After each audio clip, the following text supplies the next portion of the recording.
అమ్మా, ఇప్పుడు పూజ ఎలా ఆపుతావు? ఎలా ఆపుతానో నువ్వే చూస్తావు. పద.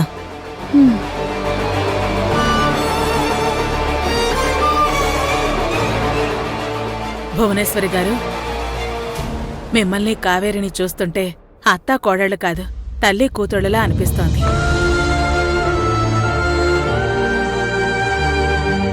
మీకోసం తను పూజ చేయటం, తన కోసం మీరు రావటం చాలా ఆనందంగా ఉంది. ఇలాంటి కుటుంబంలోని అంకిత మా ఇంటి కోడలుగా చేసుకోవటం మా అదృష్టం. కావేరి, పూజ మొదలు పెడదామా? కావేరి అంటే కావేరి, మేడం అల్లేవా?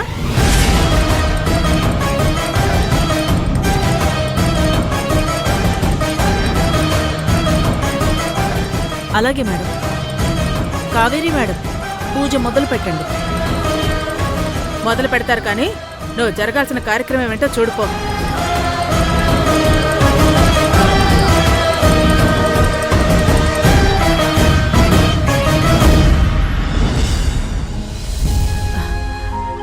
కావేరి, పూజ చెయ్యమ్మా. మొదట మనం ప్రదక్షిణలు చేయాలి. యశోదా, కావేరిని మేడం అనమంటావా? ఇప్పుడు చూడు పూజ ఎలా చెడగొడతాను. ఎలా చెడగొడతావమ్మా? చూడు, పట్టుకో.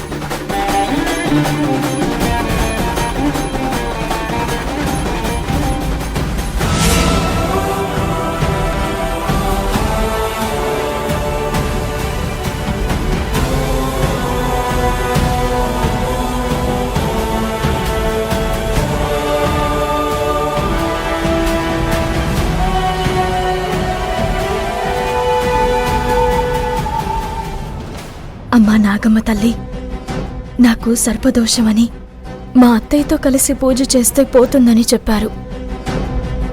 నా కోరిక ఒక్కటే, అర్జున్ బాబు భువనమ్మ కలవాలి. అమ్మా నాగమ్మ తల్లి, నా కావేరికి ఏం కాకుండా చూడు. నా అంకిత ఆనందంగా ఉండాలంటే అర్జున్ కావేరి దూరంగా వెళ్ళాలి. అందుకే ఈ పూజ కావేరితో చేస్తున్నాను. నా అంకిత సంతోషంగా ఉండేలా చూడు. అత్తయ్య, ఇప్పుడు మనం 5 ముత్తైదువులకి తాంబూలం ఇవ్వాలి.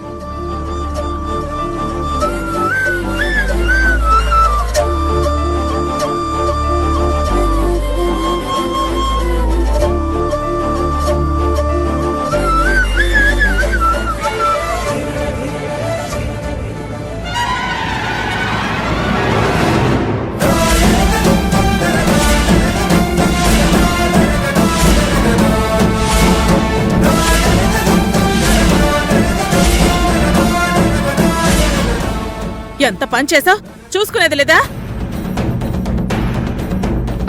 యశోద్ గారు, ఇందులో సరోజ తప్పేం లేదు. నా వల్లే చేజారింది.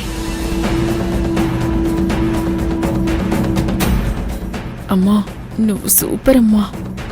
అపచారమమ్మా, తాంబూలం కింద పడితే పూజ ఫలితం వృధా అవుతుంది. వృధా కావాలనే కదా చేసింది. వృధా అవదు.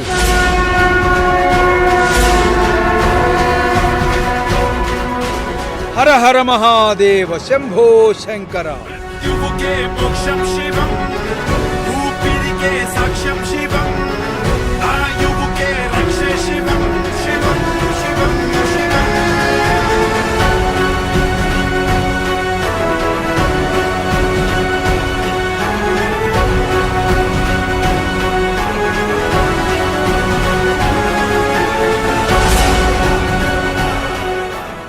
కావేరి,